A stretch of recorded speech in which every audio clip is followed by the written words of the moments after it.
Hello, कैसे हैं आप लोग। मैं हूं विकास और मैं हूं आपके साथ आज एक और टॉपिक लेकर। आज का जो टॉपिक है वो थोड़ा टेक्निकल है, लेकिन आप घबराइए नहीं क्योंकि मैं उसको टेक्निकल नहीं बनाऊंगा। आपने अगर स्मार्ट वॉचेस पहननी शुरू की हैं तो आपने देखा होगा कि आपकी वॉचेस में जनरली VO2 मैक्स आता है। आप कभी दौड़ते हो, भागते हो, उसके बाद आपको एक मैसेज आएगा, अलर्ट आता है जिसमें बताते हैं आपका VO2 मैक्स बढ़ गया या आपका VO2 मैक्स कम हो रहा है, एट्सेट्रा एट्सेट्रा। तो मैंने सोचा इसके बारे में बात करते हैं एक्चुअली कि VO2 मैक्स होता क्या है और उससे आपको क्या पता चलता है।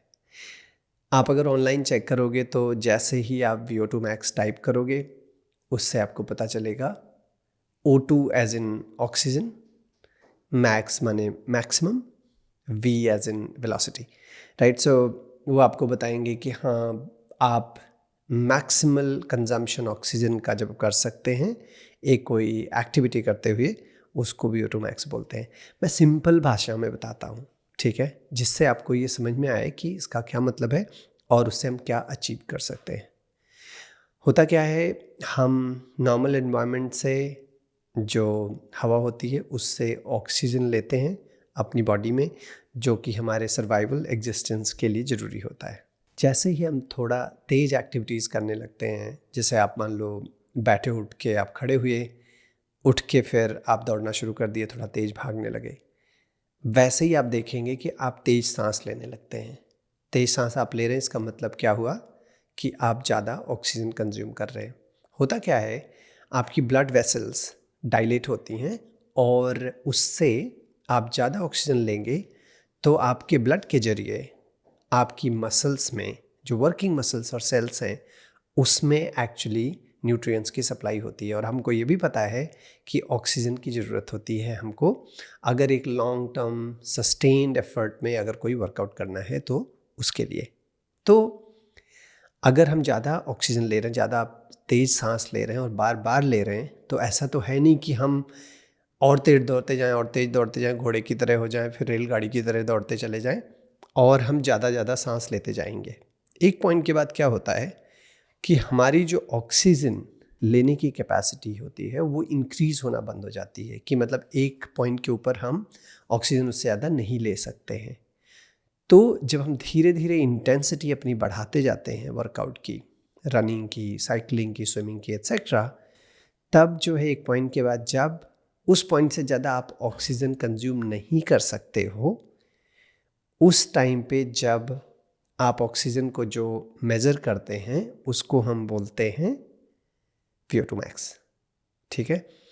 अगर आप ट्रेन्ड एथलीट हो, अगर आप ज़्यादा ट्रेनिंग कर रहे हो अच्छे से, आपका एरोबिक बेस्ड काफ़ी अच्छा बिल्ट है, आपका हार्ट स्ट्रॉन्ग है, तब आपका VO2 मैक्स ज़्यादा होता है। अगर ऐसा नहीं है तब आपका VO2 मैक्स कम होता है। धीरे धीरे अगर आप ट्रेनिंग करना कम कर देते हैं, आपका VO2 मैक्स धीरे धीरे कम होने लगता है। ऐसा नहीं कि एक फिक्स्ड नंबर है और वही रहेगा लाइफ भर। ये भी होता है कि आपके जेंडर स्पेसिफिक, आप कहीं एल्टीट्यूड पे हैं, एज स्पेसिफिक आपका VO2 मैक्स भी होता है। लेकिन जनरली हमें ये जानना ज़रूरी है, हायर VO2 मैक्स जो होता है उसका रिलेशनशिप हम मान सकते हैं बेटर कार्डियक आउटपुट। रादर हमें ये कहना चाहिए कि ज़्यादा अगर आपका VO2 मैक्स है तो बेटर आपकी कार्डियोवैस्कुलर कैपेसिटी आप कह सकते हैं। मैं नहीं कह रहा हूँ यही इसका इंडिकेटर है, बट जनरली VO2 मैक्स ज़्यादा होता है तो ये माना जाता है कि कार्डियक आपकी जो उसका जो कैपेसिटी है वो बेटर होती है। कार्डियक मतलब मैं एकदम सिंपल भाषा में समझाऊं कि आपका जो दिल है, आपकी जो कार्डियोवैस्कुलर फैसिलिटी है, उसकी क्षमता जो बढ़ती है उससे आपका हायर VO2 मैक्स आप देखेंगे वो आउटपुट होता है एज ए रिजल्ट। तो मैं ये बताना चाह रहा था, अगर आप एक पॉइंट से दूसरे पॉइंट तक जा रहे हैं, अगर आप वहाँ तेज भाग कर जा सकते हैं, काफ़ी तेज जा सकते हैं, और आप देखेंगे अगर आप उस डिस्टेंस को आप सस्टेन कर सकते हैं, मैं जब बता रहा हूँ ये स्टेडी स्टेट है, ये नहीं कि आप 10 सेकेंड का आपने स्प्रिंट मारा, एक जगह से दूसरी जगह चले गए। 20 मिनट, 15 मिनट, 20 मिनट और उसके ऊपर स्टेडी स्टेट में जब आप तेज़ दौड़ के चले जाते हैं और जैसे जैसे आपकी स्पीड बढ़ती जाती है, जब आप ट्रेन करते हैं, उससे आपका VO2 max बढ़ता जाता है। लेकिन जैसा मैंने पहले बताया, अगर आप ट्रेनिंग आपकी धीरे धीरे कम होती है या आपके अगर ट्रेनिंग अडाप्टेशन सही नहीं है, तो ये भी हो सकता है कि आपका VO2 max स्टेबल हो जाए या फिर डिक्लाइन होने लगे। ओके, जो कि अच्छी चीज़ नहीं है, क्योंकि आपको ट्रेन करना चाहिए फिर, जिससे कि आपका VO2 max बढ़ सके। जैसा कि मैंने बताया कि कार्डियोवैस्कुलर फिटनेस के बारे में ये पॉजिटिवली आपको इंडिकेट करता है। अभी ये समझते हैं कि अगर हमें समझ में आया कि भाई ऑक्सीजन लेना तो ज़रूरी है, और ये भी पता है कि ज़्यादा ऑक्सीजन लेना अच्छा है, कि अगर हम एक पॉइंट से दूसरी पॉइंट तक दौड़ के तेज़ जा सकें तो हमें लगता है यार हम काफ़ी फिट है कि नहीं। अगर आप मतलब रेंग रेंग के जा रहे हो तो आपको लगता है यार ये अच्छा नहीं है। ह्यूमन बॉडी के एग्जिस्टेंस के लिए आप ऑनलाइन अगर आप चेक करेंगे तो आपको ये लगेगा कि आप देखोगे करीब 30 के आसपास से VO2 max मेन में और 27 के आसपास से विमेन में मेजरमेंट शुरू करते हैं ऑनलाइन। जनरली टेबल्स आपको वैसी मिलती हैं, बट आपको जीने के लिए, मतलब ज़िंदा रहने के लिए, नॉन सपोर्टेड ज़िंदा रहने के लिए आपको 18 से 21, 20-21 समझ लीजिए, इतना VO2 max आपका होना मिनिमम ज़रूरी है, डिपेंडिंग ऑन जेंडर। अगर उससे कम है तो आप मतलब डेफिनेटली आपको काफ़ी इश्यूज़ हैं जो पहले से एग्जिस्टिंग हैं। इनफैक्ट अगर आप 21 से 30-35 तक भी जाएंगे तब भी वो बहुत अच्छा आपका VO2 max नहीं माना जाता है। जैसे द हायर द बेटर, जैसे आप ऊपर चले जाएंगे। अगर वर्ल्ड रिकॉर्ड होल्डर देखेंगे कि हाफ मैराथन या मैराथन के जो वर्ल्ड रिकॉर्ड होल्डर्स हैं, आप वो देखेंगे 80 के एक्चुअली ऊपर भी उनका जो है VO2 max वहाँ तक पहुँच सकता है, 80 के आसपास तक भी। तो अगर आपको VO2 max चेक करना है तो पहले ये देखते हैं उसको चेक कैसे करेंगे, और फिर अगर आपको VO2 max बढ़ाना है, जो कि हमने बताया कि जनरली VO2 max बढ़ा हुआ आपकी अच्छी कार्डियोवैस्कुलर फिटनेस के लिए लाभदायी होता है, तो उसको बढ़ाने के लिए हमें क्या करना है ये भी हम बात करेंगे। तो पहले ये बात करते हैं कि VO2 max को टेस्ट कैसे करना है। एक तरीका तो हो गया बड़ा सोफिस्टिकेटेड वाला, आपने देखा है वो जैसे लैब में लगता है काफ़ी मास्क वास्क लगा के आदमी लगा हुआ है, जैसे गैस चेम्बर में कोई गया हो।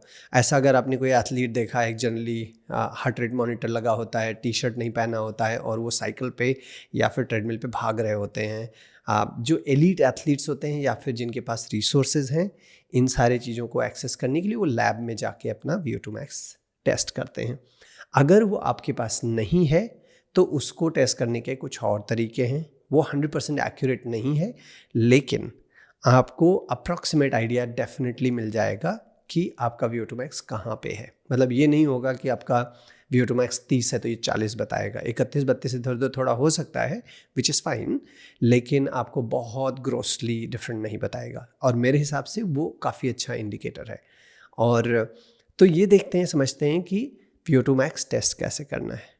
तो उसका एक फॉर्मूला है सिंपल, वो मैं आपको बताता हूँ। वो है 15.3 इंटू ब्रैकेट में maximum heart rate divided by resting heart rate. Okay, तो इसको समझते हैं कि मैंने क्या बोला। जो आपका मैक्सिमम हार्ट रेट है उसको अगर आप अपने रेस्टिंग हार्ट रेट से डिवाइड करते हैं, जो रिज़ल्ट आएगा उसमें 15.3 से मल्टीप्लाई करिए, जो आपका रिजल्ट आएगा वो आपका होगा VO2 max। अब आप ये सोचेंगे भैया मैक्सिमम हार्ट रेट और रेस्टिंग हार्ट रेट क्या होता है, तो वो भी बता देता हूँ। रेस्टिंग हार्ट रेट को भी मेज़र करने का सोफिस्टिकेटेड तरीका है, लेकिन एक सिंपल सा तरीका बताता हूँ जो ऑलमोस्ट एक्यूरेट होता है। आप अपनी पल्स तो चेक कर सकते हैं, करेक्ट। जहाँ से भी आप अपनी पल्स समझ पाते हैं वहाँ पे आप अपनी उंगली रख कर एक टाइमर लगा के आप ये देखिए कि आपकी पल्स कितनी है। आराम से शांति में बैठ के देखिए। ये करने के लिए आप 2-3 तरीके ले सकते हैं। 20 सेकंड तक देखिए कि जितना हुआ उसमें 3 से मल्टीप्लाई कर दीजिए, वो आपका 1 मिनट का रेस्टिंग हार्ट रेट हो गया। या फिर आप 30 सेकंड तक उसको मेज़र करिए और 2 से मल्टीप्लाई करिए, या फिर आप एक्यूरेटली 1 मिनट तक मेज़र करिए। जो भी आपको सही लगता है वो आप कर सकते हैं। जनरली हमारे नेक के पास, या मुझे रिस्ट में काफ़ी इजी होता है अपना पल्स ढूंढने में, तो आप अपनी नब्ज उस हिसाब से ढूंढ सकते हैं आपको जहाँ लगे, या फिर आप अपने गले के पास नेक पे या फिर रिस्ट पे, जहाँ पे भी आपको अच्छा लगे वहाँ पे आप रेस्टिंग हार्ट रेट वहाँ से मेज़र कर सकते हैं। एक ये हो गया। मैक्सिमम हार्ट रेट को जो मेज़र करने के तरीके हैं उसके कई तरीके आप ऑनलाइन चेक कर सकते हैं, बट जो सबसे सिंपल तरीका है वो है आपका 220 माइनस योर एज। ठीक है, अगर आपकी उम्र 30 साल है तो 220 माइनस योर एज 190 हो गया। और मान लीजिए कि आपका रेस्टिंग हार्ट रेट आया 70, पहले 70 होना नहीं चाहिए, थोड़ा ज़्यादा है, तो आप 190 को 70 से डिवाइड करिए। ठीक है, उसके बाद उसमें 15.3 से मल्टीप्लाई करिए, जो रिज़ल्ट आएगा वो आपका होगा VO2 max। यहाँ पे मैं ये बता दूँ कि जो मैंने आपको मैक्सिमम हार्ट रेट बताया वो भी 100% एक्यूरेट नहीं है ऐसे मेज़र करना, उसके भी कई तरीके होते हैं, बट ये जनरली आपका एक ओके इश तरीका है जिससे आप मेज़र कर सकते हैं आपका मैक्सिमम हार्ट रेट। तो मैंने बताया maximum heart rate divided by, उसमें आप डिवाइड करिए रेस्टिंग हार्ट रेट से, सो 190 हियर बाय 70, जो रिज़ल्ट आएगा उसमें 15.3 से मल्टीप्लाई करिए, वो होगा आपका VO2 max। मेरे हिसाब से अगर आप इतना समझ गए हैं तो आप अपना VO2 max डेफिनेटली मेज़र कर सकते हैं। इसके अलावा और तरीके जैसे मैंने बताया, जैसे कूपर टेस्ट होता है 12 मिनट्स का, उनका वॉकिंग टेस्ट भी होता है, ये सारी चीज़ें होती हैं, बट मैं आपको बता के ये सब कंफ्यूज नहीं करना चाहता हूँ। मैं ये बताऊँगा ज़रूर कि ये गोल्ड स्टैंडर्ड नहीं है टेस्ट करने का VO2 max जिस तरह मैंने बताया, लेकिन आपको जनरली एक अच्छा आइडिया मिल जाएगा, इससे अप्रॉक्सीमेट आपको वैल्यू मिल जाएगी जिससे आपको पता चलेगा सही है कि नहीं, और उससे आप अपनी घड़ी में भी मिला सकते हैं कि आपकी घड़ी सही चल रही है कि नहीं चल रही है। तो अभी एक दो और बातें बताऊंगा कि मैंने रेस्टिंग हार्ट रेट की बात की, तो जो आपका रेस्टिंग हार्ट रेट है, जैसे जैसे आप अच्छे वर्कआउट करेंगे, एरोबिक कैपेसिटी बढ़ाएंगे, वैसे वैसे आपका रेस्टिंग हार्ट रेट कम होता जाएगा।